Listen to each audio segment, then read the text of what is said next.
નમસ્કાર મિત્રો, આદરણીય પ્રધાનમંત્રી શ્રી નરેન્દ્રભાઈ મોદીજીના દ્રઢ નેતૃત્વમાં સંસદ દ્વારા જાહેર પરીક્ષાઓમાં ગેરરીતિ અટકાવવાના સુધારા વિધેયક 2026 પસાર કરવામાં આવ્યું છે, જે દેશના કરોડો યુવાનોના ઉજ્જવળ ભવિષ્યને સુરક્ષિત કરવાની દિશામાં ક્રાંતિકારી કદમ છે. માનનીય પ્રધાનમંત્રીશ્રીએ હંમેશા સ્પષ્ટ શબ્દોમાં કહ્યું કે યુવાનોના ભવિષ્ય સાથે રમવા માંગતા તત્વો સામે કોઈપણ પ્રકારનું સમાધાન કરવામાં આવશે નહીં. આ કાયદો એ જ સંકલ્પનું સૌથી મોટું અને જીવંત પ્રતિબિંબ છે.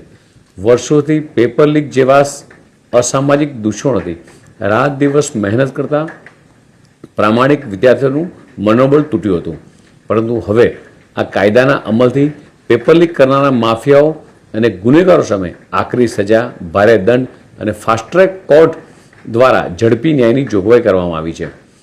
ટેકનોલોજી આધારિત સુરક્ષા વ્યવસ્થાને કારણે હવે પરીક્ષા પ્રણાલી વધુ પારદર્શક અને વિશ્વસનીય બનવાની છે.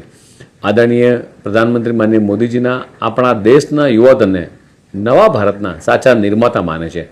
અમૃતકાળમાં દરેક યુવાનને સમાન તક મળે અને વિકસિત ભારત @ 2047નું ભવ્ય વિઝન સાકાર થાય તે માટે તેઓ સતત ચિંતિત અને કાર્યરત છે.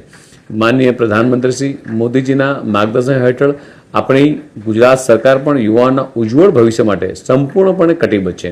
આવો આ ઐતિહાસિક કાયદાના આવકાર સાથે આપણે સૌ પ્રામાણિકતા, પારદર્શિકતા અને પરિશ્રમની સંસ્કૃતિને વધુ મજબૂત બનાવીએ અને દેશના વિકાસમાં આપણું સર્વોત્તમ યોગદાન આપીએ.